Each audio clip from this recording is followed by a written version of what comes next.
Dear student, a very good morning to all of you. As you know very well that we are discussing about the chapter 6, which talks about the processes to compel appearances. In very first segment, we have already discussed the provision regarding the summons, in which we have already discussed section 63, which talks about the form of summon. Thereafter, in which we have already seen that how the summon is being issued by the competent court and how the summon is being served, and when the person is not found in a particular places, then how the summon will be served by the those person who has been authorized to execute the summon. So all this type of the provisions we have already discussed under the summon cases, which was the segment number A. Now under the segment number B, we are now going to discuss the provisions regarding to a warrant of arrest, which talks about the section 72 to 83. तो दोस्तों, हम लोगों ने देखा था कि समन जो है एक ऐसा इंफॉर्मेशन है कोर्ट का, जिसके तहत जो है वो व्यक्ति को सूचित करती है कि किस समय और किस पर्टिकुलर डेट को कोर्ट जब भी उसे बुलाएगी उसे उपस्थित होना पड़ेगा। कभी कभी तमाम केसेस में ऐसा देखने को मिलता है कि समन भेजने के बाद भी समन अगर पर्सनली तामील हो रहा है या फिर वारंट या फिर इलेक्ट्रॉनिक कम्युनिकेशन के माध्यम से समन की तामील हो चुकी है, despite of that person has not being appeared before the court. 2-3-4 बार समन भेजने के बावजूद भी अगर व्यक्ति जो है जिसको कोर्ट बुला रही है वो उपस्थित नहीं होता है, तो ऐसी स्थिति में जो है ऐसे व्यक्ति के खिलाफ जो है वो कोर्ट जो है वो वारंट इशू करेगी। वारंट इशू का अरेस्ट वारंट इशू करेगी। अरेस्ट वारंट इशू करने का मतलब है किसी एक पुलिस ऑफिसर को या किसी एक व्यक्ति को अथराइज करेगी या एक से ज़्यादा व्यक्ति को अथराइज करेगी कि वो व्यक्ति जो है उस पर्टिकुलर पर्सन जिसको कि कोर्ट रिक्वायर्ड कर रही है वो उसे कोर्ट में उपस्थित कराए, यानी कि अरेस्ट कर वो कोर्ट में जो है वो उसकी उपस्थिति सुनिश्चित कराए। इस पर्पज़ के लिए जो है वो कोर्ट जो है वो अरेस्ट वारंट इशू करती है। तो इसी के संबंध में तमाम प्रावधान जो है हम लोग इस अरेस्ट वारंट में देखेंगे। Section 72 talks about the forms of warrant of arrest and duration. Arrest warrant का फॉर्म क्या होगा और उसकी अवधि कितनी होगी। तो section 72 sub class 1 talks every warrant of arrest issued by a court under this संहिता। इस संहिता के अंतर्गत कोई भी वारंट अगर किसी कोर्ट ने इशू किया है, शैल, यहाँ शैल शब्द का प्रयोग है। शैल का मतलब मैंडेटरी है। बी इन राइटिंग, जैसे कि समन में भी हमने देखा था कि वो राइटिंग में होगा, वारंट भी राइटिंग में होगा। Sign by the presiding officer, जो मजिस्ट्रेट होंगे उसके सिग्नेचर होंगे। And shall bear the seal of the court, और कोर्ट की सील होगी। यानी 3 चीजें मैंडेटरी है वारंट में। पहला है राइटिंग होना चाहिए, दूसरा है प्रिसाइडिंग अफसर के साइन होने चाहिए, और तीसरा है कोर्ट की मुहर होनी चाहिए। ये चीज हम लोगों ने समन में भी देखा था कि ये तीनों चीज होती है। दूसरा क्लॉज कह रहा है every such warrant shall remain in force until it is cancelled by the court which issued it or until it is executed. यानी कि अगर एक बार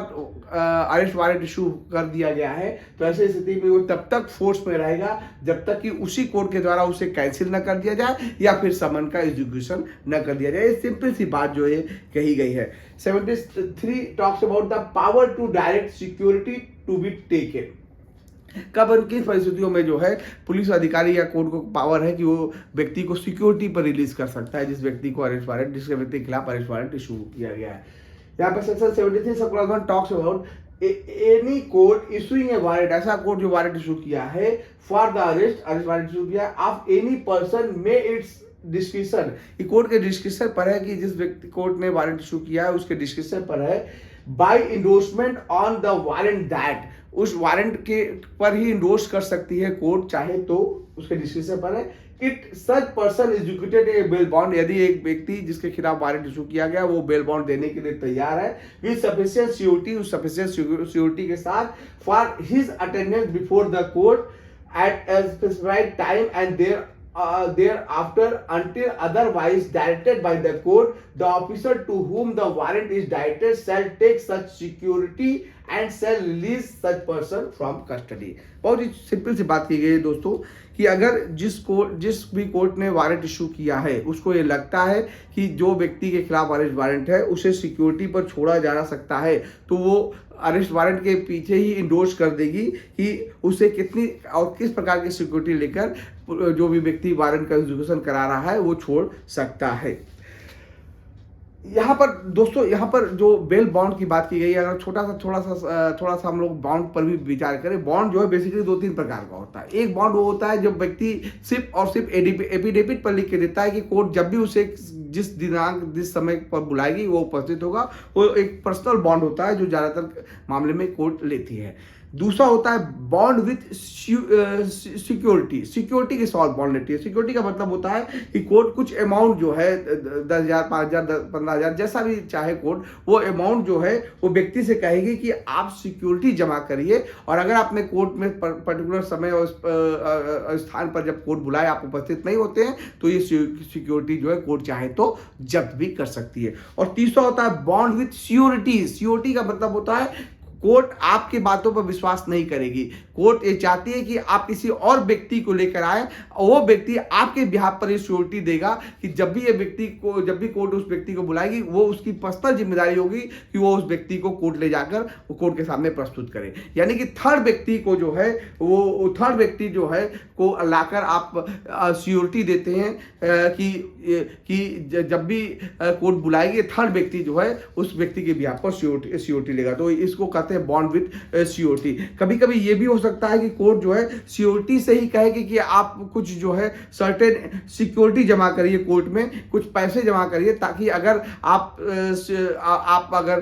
पर्टिकुलर व्यक्ति को उचित समय स्थान पर प्रस्तुत नहीं कर पाए तो आपकी सिक्योरिटी में जो अमाउंट है वो भी जब्त कर ली जाएगी।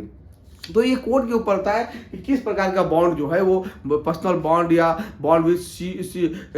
सिक्योरिटी और फिर बॉन्ड विथ सिक्योरिटी या सिक्योरिटी विथ अमाउंट, जैसे चाहे वो बॉन्ड कोर्ट जो है वो कोर्ट जो है भरवा सकती है व्यक्ति से। इसी 73 का सब क्लॉज 2 ये कहता है द इंडोर्समेंट शैल स्टेट। जब भी कोर्ट, अभी बात हम लोग कर रहे थे, जब भी कोर्ट जो है सिक्योरिटी लेगी तो वो कोर्ट अरेस्ट वारंट के ऊपर ही इंडोर्स करेगी। और इंडोर्समेंट में क्या क्या लिखा होगा इस बात की चर्चा जो है सब क्लॉज 2 करता है। नंबर ऑफ सिक्योरिटीज, कितने व्यक्ति से सिक्योरिटी लेनी है कोर्ट उस पर इंडोर्स करेगी। दूसरा है the amount in which they and the person for whose arrest is warrant is issued are to be respectively bound, and third है the time at which he is attained before the court. यानी कि जो यहाँ section 2 में बात कही गई है कि इंडोर्समेंट में क्या क्या होगा। इंडोर्समेंट में पहला सिक्योरिटी की संख्या होगी, वो दूसरा होगा वो धनराशि जिसके लिए सिक्योरिटी और उस व्यक्ति जिसकी अरेस्ट के लिए वारंट जारी किया गया है वो आबद्ध होगा। तीसरा है वो समय जब न्यायालय के समक्ष उपस्थित होना। ये तीनों चीज का मेंशन जो है वो इंडोर्समेंट कोर्ट करके अरेस्ट वारंट के साथ उस व्यक्ति को देगी जिस व्यक्ति को वारंट का एग्जीक्यूशन कराया जाना है। तीसरा क्लास कहा गया है whenever security is taken under this संहिता। जब भी इस संहिता के अंतर्गत सिक्योरिटी ली जा रही है, the officer to whom the arrest is directed, जिस व्यक्ति को अरेस्ट वारंट डायरेक्ट किया गया है कि वो एग्जीक्यूशन कराए, shall forward the bond to the court. Security रहने के बाद वो व्यक्ति जो कि अरेस्ट वारंट का एग्जीक्यूशन किया गया, यानी पुलिस अधिकारी जिसने अरेस्ट वारंट का एग्जीक्यूशन किया है, वो पुलिस अधिकारी सिक्योरिटी रहने के बाद उस सिक्योरिटी बॉन्ड को जो है वो उस कोर्ट में भेज देगी जिसने ये अरेस्ट वारंट इशू किया है। छोटी सी बात की गई है। 74 talks about the warrant to whom directed. किस व्यक्ति को वारंट जो है वो डायरेक्ट, किस व्यक्ति से कोर्ट ये कहेगी कि आप जो है वो व्यक्ति की उपस्थिति इंश्योर करिए। ज्यादातर मामले में देखा गया है warrant of arrest shall orderly be directed to one or more police officer. ज्यादातर कोर्ट जो है वो किसी पुलिस ऑफिसर को या एक से ज्यादा पुलिस ऑफिसर से कहती है कि वो उस व्यक्ति को उसकी उपस्थिति जो है वो कोर्ट में सुनिश्चित करे, यानी अरेस्ट करके वो उस व्यक्ति को कोर्ट में ले आए। या but the court issuing such warrant में, जो व्यक्ति जो भी कोर्ट वारंट इशू कर रहा है उसे लगता है if it is immediate execution is necessary, कि वारंट का तुरंत एग्जीक्यूशन आवश्यक है, but no police officer is immediately available, लेकिन वो कोई भी पुलिस अधिकारी उस वक्त इमीडिएटली अवेलेबल नहीं है direct to any other person. तो ऐसी स्थिति में अगर पुलिस अधिकारी उपलब्ध नहीं है और कोर्ट को लगता है कि वारंट का एग्जीक्यूशन तुरंत ही किया जाना आवश्यक है, तो ऐसी स्थिति में पुलिस की अनुपस्थिति में किसी और व्यक्ति या व्यक्तियों को एंड सच पर्सन और person shall execute the same, किसी व्यक्ति और व्यक्तियों को वो डायरेक्ट कर सकती है कि वो व्यक्ति जो है वो उस व्यक्ति को जिसका नाम वारंट पे लिखा हुआ है और अरेस्ट करके जो है वो कोर्ट में प्रस्तुत करे। यानी कि पुलिस ऑफिसर सामान्य केस में एक पुलिस ऑफिसर या एक से ज़्यादा पुलिस ऑफिसर को कोर्ट कर सकती है कि वो वारंट का एग्जीक्यूशन करे, और या फिर अगर इमीडिएट है, जिस पुलिस इमीडिएट रिक्वायरमेंट है और पुलिस अधिकारी अवेलेबल नहीं है, तब ऐसी स्थिति में किसी व्यक्ति और व्यक्तियों को वो कर सकती है कि वो वारंट का एग्जीक्यूशन सुनिश्चित करे। क्लास 2 ये कहता है when a warrant is directed to more officer or person than one, it may be executed by all or by anyone or more of them. यानी कि अगर एक से ज्यादा पुलिस अधिकारी को या एक से ज्यादा व्यक्तियों को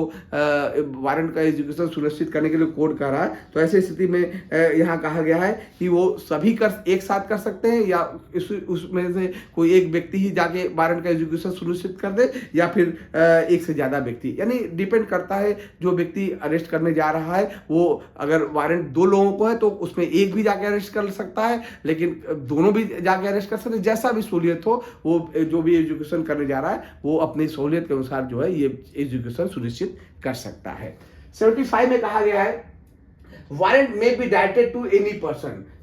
किसी व्यक्ति को भी वारंट जो है का एजुकेशन सुनिश्चित करने के लिए कोर्ट कर सकती है। The chief judicial magistrate CJM or magistrate of the first class CJM या फर्स्ट क्लास मजिस्ट्रेट जो है may direct a warrant to any person, किसी भी व्यक्ति को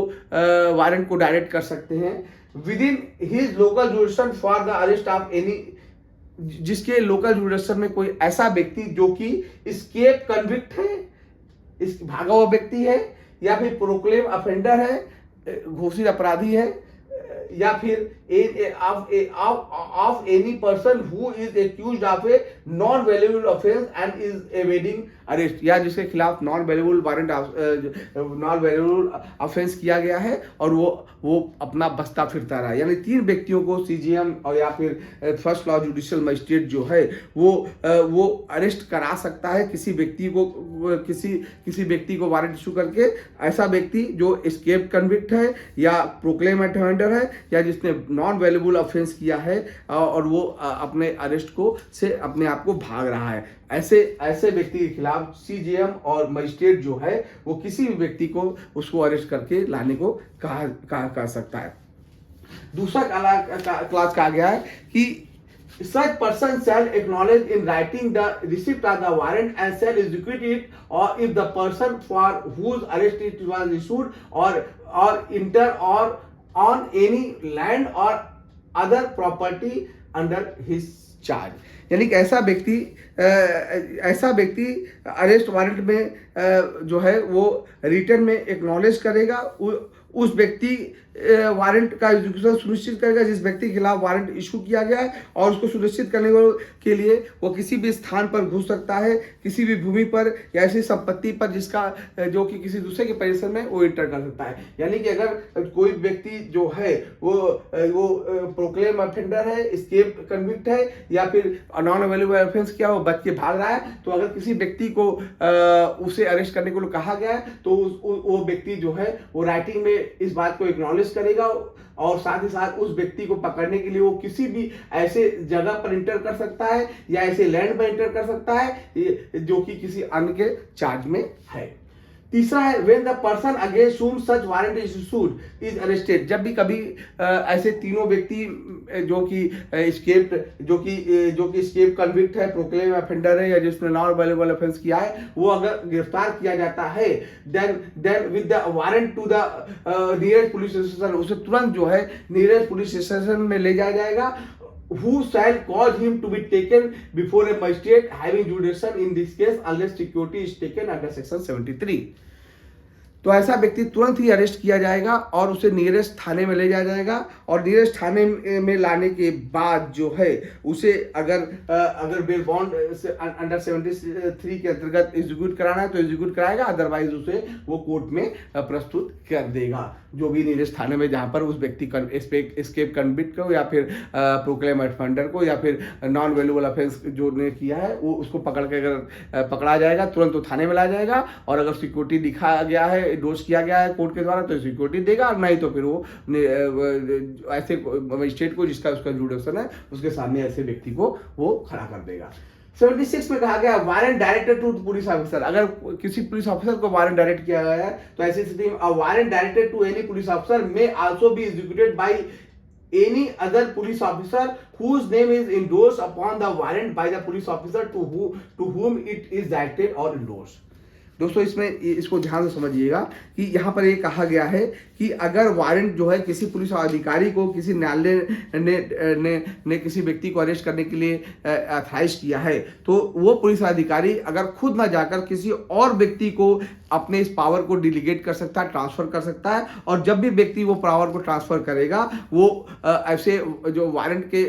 को जो है इंडोर्स करेगा यानी कि वो उसके ऊपर अपना सिग्नेचर करेगा और वो इस बात का साक्ष्य होगा कि जिस पुलिस अधिकारी को कोर्ट ने एग्जीक्यूशन किया है उसने किसी दूसरे को जो है वो पुलिस अधिकारी को अरेस्ट करने के लिए अथॉराइज कर दिया। यानी कि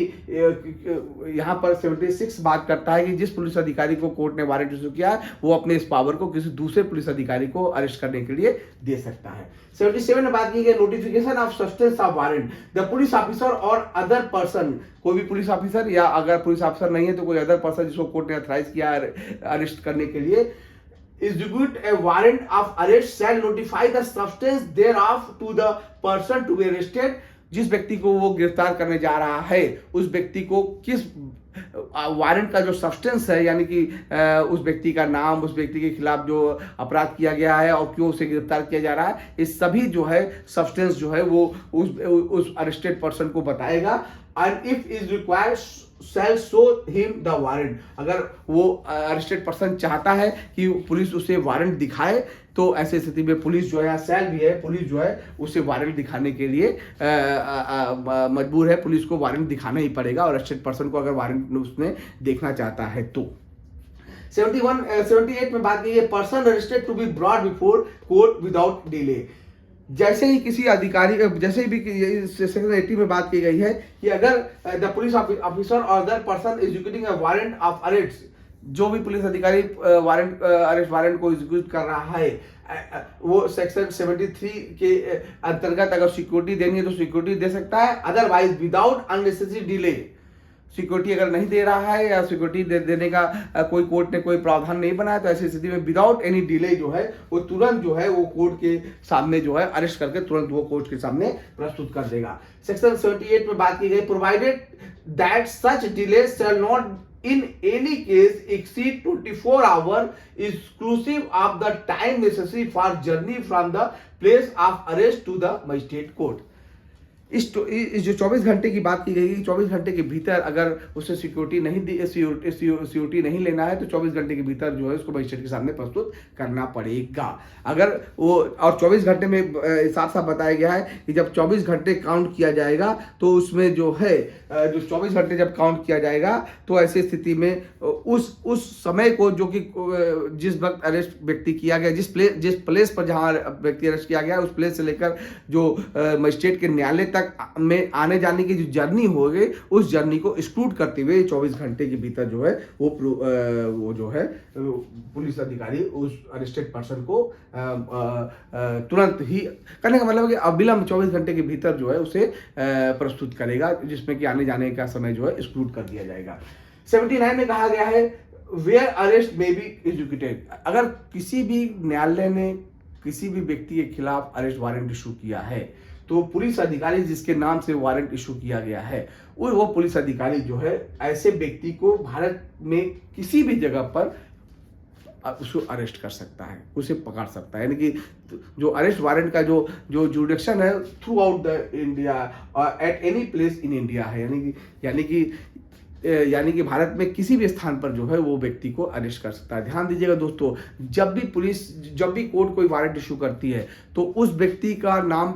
उस व्यक्ति का पता, उस व्यक्ति का क्राइम, उस व्यक्ति का नेचर ऑफ क्राइम, क्यों अरेस्ट किया गया है, समन इशू किया गया, कितनी बार इशू किया गया, फिर नहीं आया तो वारंट इशू किया गया, ये सारा उल्लेख जो है वो वारंट में इशू मेंशन होगा। साथ ही साथ उस पुलिस अधिकारी का भी नाम और उसका डिग्नेशन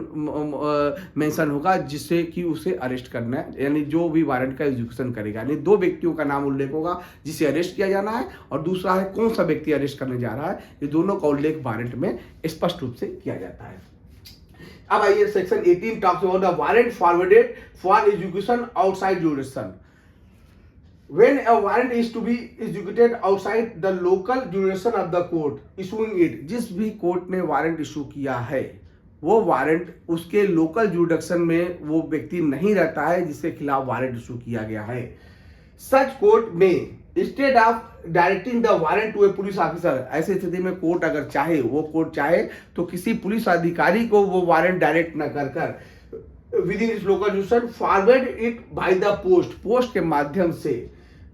otherwise to any executive magistrate, post के माध्यम से या किसी थर्ड व्यक्ति के माध्यम से उसे एग्जीक्यूटिव मजिस्ट्रेट, तीन व्यक्ति का नाम मेंशन है, इसको एग्जीक्यूटिव मजिस्ट्रेट या फिर district superintendent of the police DSP या फिर कमिश्नर ऑफ द पुलिस, तीन व्यक्तियों को जिसके लोकल लिमिट के भीतर, लोकल जुरिडिक्शन के भीतर वो व्यक्ति रहता है जिसे अरेस्ट किया जाना है। इन तीन लोगों में से किसी भी व्यक्ति को जो है वो न्यायालय जिसने अरेस्ट वारंट इशू किया है, इन तीनों को बाई पोस्ट या किसी कोर्ट के माध्यम कोर्ट के ऑफिसर के माध्यम से इन पर ये सूचना भेज देगी कि इस कोर्ट को फलाने व्यक्ति को अरेस्ट करके लाना है। तो ऐसे स्थिति में जो है, जो एग्जीक्यूटिव मजिस्ट्रेट या फिर डीएसपी या जो कमिश्नर है शैल इंडोर्स हिज नेम, वो अपने नेम को इंडोर्स करेगा और जो है उस व्यक्ति को जो जिसके खिलाफ वो वारंट इशू किया गया है उसकी उपस्थिति जो है वो कोर्ट में सुनिश्चित करेगा। यानी कि अगर अभियुक्त कोर्ट के लोकल जुरिडिक्शन में नहीं रहता है जिसके खिलाफ वारंट इशू किया गया है, तब ऐसी स्थिति में एग्जीक्यूटिव मजिस्ट्रेट उस डिस्ट्रिक्ट के एग्जीक्यूटिव मजिस्ट्रेट को या फिर डीएसपी को, district superintendent of the police को या फिर कमिश्नर ऑफ द पुलिस को कोर्ट जो है बाई पोस्ट या थर्ड व्यक्ति के माध्यम से सूचना भेजेगी और वो तीनों अधिकारी जो है उस व्यक्ति का जो है अरेस्ट करके उस कोर्ट को में उसकी उपस्थिति सुनिश्चित कराएंगे। ऐसा से 80 में कहा गया। 80 का क्लास 2 कहता है the court issuing A warrant under section 1 शैल इस 1 के 80 क्लास 1 के अंतर्गत अगर कोई वारंट किसी कोर्ट ने इशू किया है, the substance of the information against the person is arrested together with such document if any as may be sufficient to enable the court acting under section 83 to decide whether bail should or should not be granted to the person. दोस्तों यहाँ पर भी ध्यान से, यदि court ऐसा court जो जिसका जुरिडिक्शन के बाहर अभियुक्त जो है वो वारंट इशू किया गया है और तीन अधिकारी को वारंट जो है वो डायरेक्टेड है या तो एग्जीक्यूटिव मजिस्ट्रेट या डीएसपी या कमिश्नर ऑफ पुलिस, तो ऐसे वारंट में किस पर्पज से उनके पास भेजा गया है, अर्थात कोर्ट को इन लोगों को सब्सटेंस यानी कि डीएसपी को, एग्जीक्यूटिव मजिस्ट्रेट को कोर्ट जो है जो वारंट इशू कर रही है उसको सब्सटेंस ऑफ इंफॉर्मेशन देनी होगी, तभी वो पुलिस अधिकारी जो ऐसे व्यक्ति को अरेस्ट करेगा। अरेस्ट से पहले अरेस्ट का सब्सटेंस बताएगा और इसी वारंट में लिखा गया होगा कि उस व्यक्ति को बेल दी जा सकती है या नहीं दी जा सकती है। यह सब वारंट इशू करने वाले कोर्ट जो है पहले से डिसाइड करके भेजेगा। यानी कोर्ट जो है वारंट जब इशू करेगी तभी ये डिसाइड कर देगी कि उसे अरेस्ट करके कोर्ट में लाना है या सिक्योरिटी पर छोड़ देना है। इसका सब्सटेंस जो है सब क्लास 2 में स्पष्ट रूप से मेंशन करेगी। अब आइए section 81 talks about the warrant directed to police officer for execution outside of the jurisdiction. अभी यहाँ पर बात की गई थी कि warrant forwarded for execution outside jurisdiction, यहाँ पर warrant directed to police officer for execution outside jurisdiction. When a warrant directed to a police officer, जब भी कोई वारंट किसी पुलिस ऑफिसर को डायरेक्ट किया जाता है एग्जीक्यूशन के लिए beyond the local jurisdiction of the court, जिसके लोकल जुरिडिक्शन में जिस कोर्ट के लोकल जुरिडिक्शन में वो व्यक्ति नहीं रहता है जिसके खिलाफ वारंट इशू किया गया है, he shall ordinarily take it for endorsement either to a executive magistrate or to a police officer not below the rank of the officer in charge of police station within the local limit of whose jurisdiction the warrant is to be executed। दोस्तों 81 जो है ये बात बताता है कि धारा 81 जो है वो धारा 80 के साथ ही पढ़ा जाना चाहिए। 3 अधिकारियों को, जिसमें कि हम लोगों ने बात की थी, executive magistrate, district superintendent of the police DSP or commissioner of police जो है वो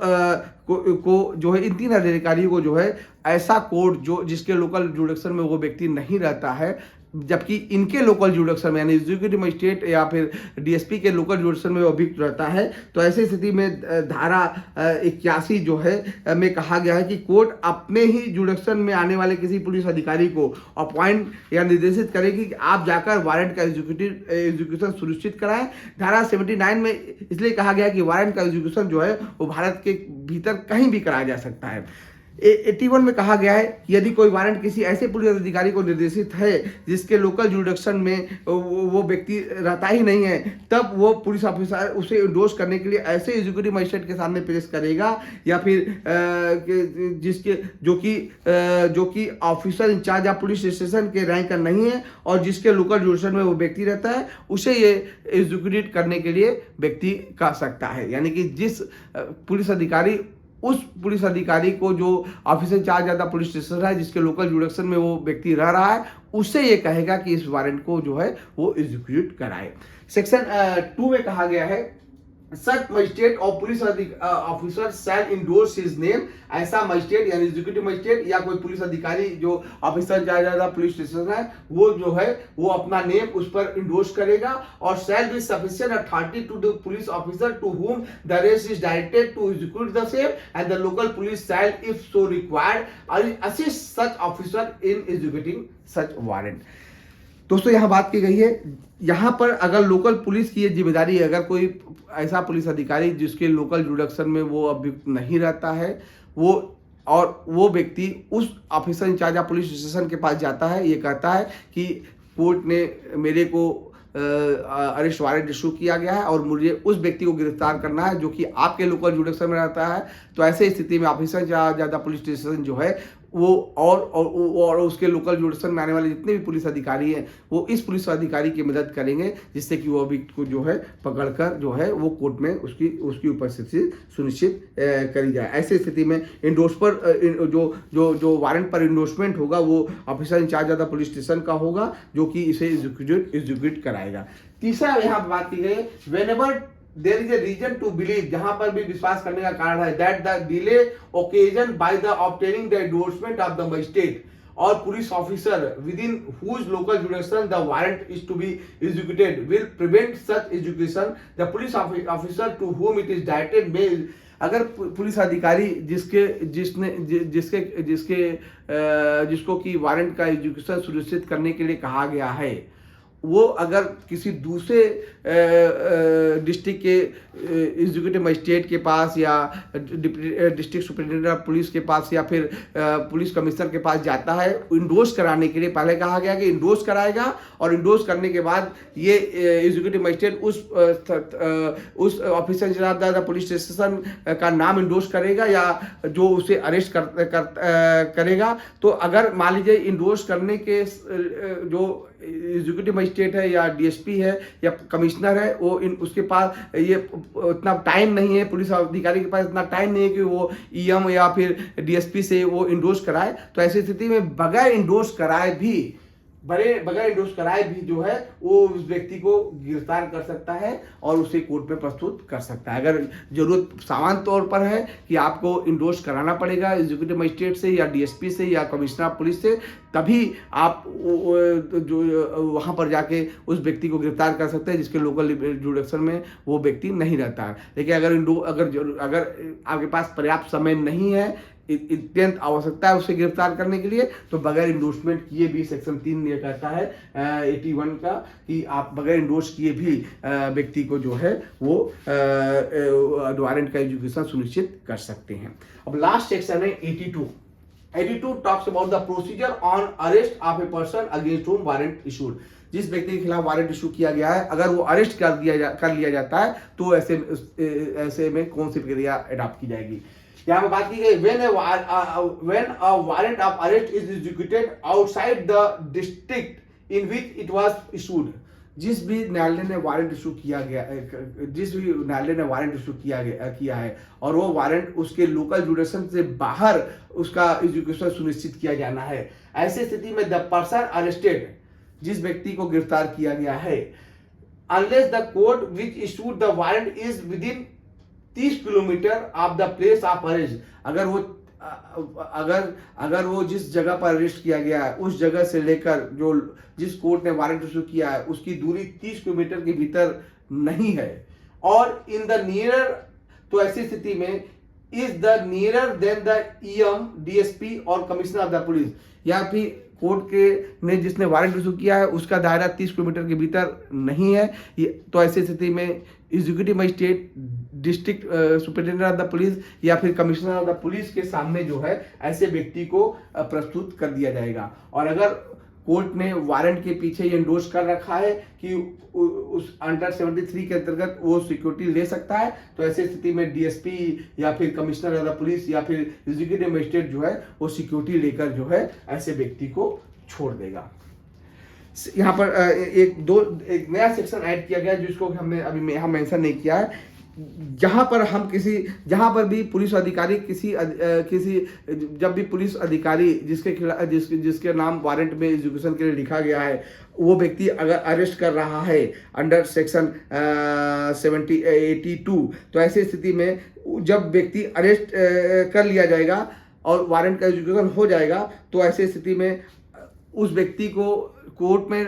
प्रस्तुत करने से पहले लोकल अथॉरिटी को उसकी सूचना दे देगा, यानी कि नियरेस्ट जो भी लोकल अथॉरिटी होगी, क्योंकि दोस्तों ये जो वारंट का एग्जीक्यूशन है वो कोर्ट के लोकल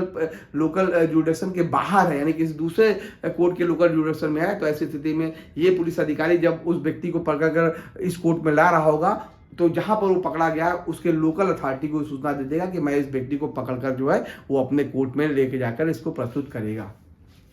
ये नया सेक्शन दोस्तों 82 का सब क्लॉज 2 जो है जोड़ा गया है। लास्ट क्लॉज 83 है प्रोसीजर बाय मजिस्ट्रेट बिफोर हुम सच पर्सन अरेस्टेड इज, ऐसा मजिस्ट्रेट जिसने वारंट इशू किया गया है, अगर वो अरेस्टेड पर्सन उसके कोर्ट में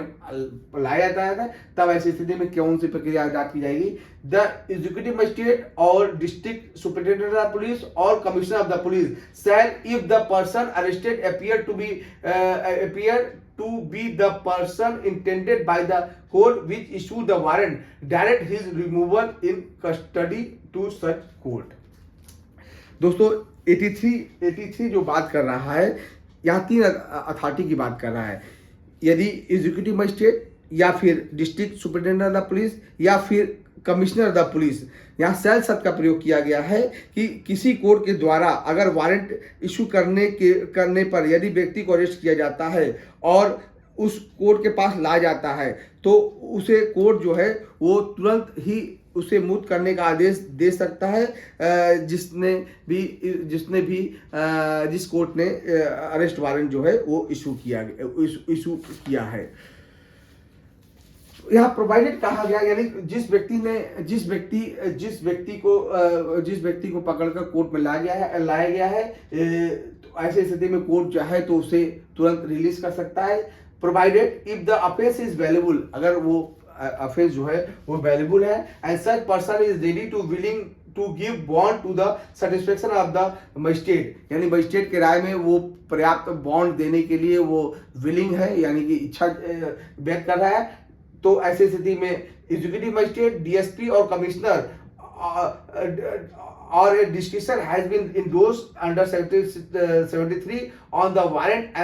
and such person is ready to willing to give security। दोस्तों यहाँ स्पष्ट तौर पर यहाँ प्रोवाइडेड क्लॉज में कहा गया है कि अगर कोई यहाँ प्रोवाइडेड क्लॉज में कहा गया है कि अगर कोई अपराध जो है वो नॉन वैल्यूबल है, यहाँ पर बात की गई है अगर अपराध जो है वो पहला प्रोवाइडेड में कहा गया है कि अगर अपराध ऐसा है जो वैल्यूबल है और अरेस्टेड पर्सन बेल देने को तैयार है, तो ऐसी स्थिति में डीएसपी या कमिश्नर या फिर यदि कोर्ट ने धारा 73 के अंतर्गत कोई इंडोर्स कर रखा है कि बेल पर रिलीज किया जाएगा, तो ऐसी स्थिति में उक्त अधिकारी यानी एग्जीक्यूटिव मजिस्ट्रेट, डीएसपी या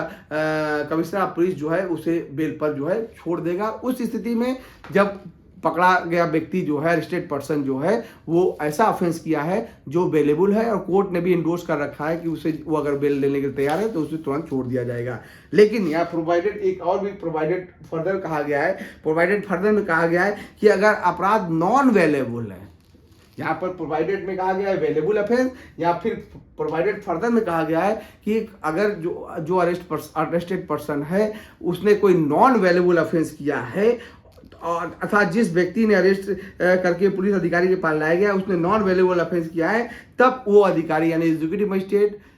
district superintendent of the police और जो है कमिश्नर ऑफ द पुलिस जो है उसे बेल पर नहीं छोड़ेंगे। इसे बेल देने की पावर सिर्फ जो है वो चीफ जुडिशियल मजिस्ट्रेट को ही है या फिर सेशन कोर्ट को ही है। अतः यदि चीफ जुडिशियल मजिस्ट्रेट और सेशन कोर्ट अगर बेल दे रहे हैं तो ऐसी स्थिति में बीएनएस की धारा अगर चीफ जुडिशियल मजिस्ट्रेट है तो 480 के अंतर्गत प्रावधानों को कंप्लायंस करेगा, और अगर सेशन जज है तो ऐसी स्थिति में धारा 80 में बीएनएस की धारा 80 के अंतर्गत जो भी प्रावधान बेल का है उसको कंप्लायंस करके ही वो बेल देगा। 480 में कहा गया है कि कब और किन परिस्थितियों में जो है नॉन वेल्यूएबल ऑफेंस में बेल दिया जा सकता है। ये तो यानी बेल के सारे प्रावधानों को सीजीएम और जो है या फिर सेशन जज ही ऐसे व्यक्ति को बेल देगा। ऐसी स्थिति में एग्जीक्यूटिव मजिस्ट्रेट या फिर डीएसपी या फिर पुलिस कमिश्नर को बेल देने की पावर नहीं है अगर व्यक्ति ने नॉन वेल्यूएबल ऑफेंस किया है और अरेस्ट करके इनके सामने लाया गया है। और इसी का 83 का सब क्लॉज 2 ये कहता है कि धारा 73 के अंतर्गत पुलिस ऑफिसर को सिक्योरिटी बॉन्ड भरने से कोई भी व्यक्ति रोक नहीं सकता है। अगर कोर्ट ने पुलिस को सिक्योरिटी लेकर छोड़ने को कहा गया है तो ऐसी स्थिति में पुलिस जो है सिक्योरिटी बॉन्ड भरने से पुलिस को नहीं रोका जा सकता है। तो ये तमाम जो सेक्शन है, सेक्शन 72 से लेकर हम लोगों ने देखा था सेक्शन 83 तक में अगर व्यक्ति कोर्ट में सम्मन देने के बाद उपस्थित नहीं होता है तो ऐसी स्थिति में पुलिस जो है ऐसे व्यक्ति के खिलाफ वारंट इशू करेगी। वारंट में उस व्यक्ति का पूरा डिटेल जिसे अरेस्ट किया जाना है और उस व्यक्ति का पूरा डिटेल जो भी व्यक्ति इस वारंट को एग्जीक्यूट कराएगा, दोनों का उल्लेख जो है वो अरेस्ट वारंट में उल्लेखित होता है। और कब वो सिक्योरिटी के साथ वो पुलिस अधिकारी उसे छोड़ सकता है और कब अगर किस व्यक्ति को कोर्ट जो है वो वारंट का एग्जीक्यूशन करने के लिए कह सकता है। सामान्य केसेस में पुलिस अधिकारी को कहा जाता है, और अगर पुलिस अधिकारी को निर्देश है कब वो पुलिस अधिकारी जो है उस वारंट को 73 में वो किसी दूसरे को ट्रांसफर भी कर सकता है, नोटिफाई करेगा। और पर्सन अगर अरेस्ट किया गया है तो तुरंत ही 24 घंटे के भीतर उसे कोर्ट में प्रस्तुत करना पड़ेगा। और अगर आउटसाइड ऑफ द लोकल जुडिशन के भीतर जिसमें जिस कोर्ट ने वारंट इशू किया गया और उसके बाहर अगर कोई अरेस्टेड पर्सन है तो उसे कैसे वारंट का एग्जीक्यूशन कराया जाएगा। और लास्ट में जो हम लोगों ने देखा था कि मजिस्ट्रेट के पास अगर ऐसा व्यक्ति लाया जाता है तो मजिस्ट्रेट कौन सी प्रक्रिया अदाप्त करेगा। तो ये पूरा का पूरा वारंट का जो प्रावधान है सेक्शन 72 से लेकर सेक्शन 83 तक we have already discuss. I hope that all the student those who are listening all this lectures they are very easily to understand all the provisions related to the chapter 6 which talks about the warrant of the arrest. Thank you very much.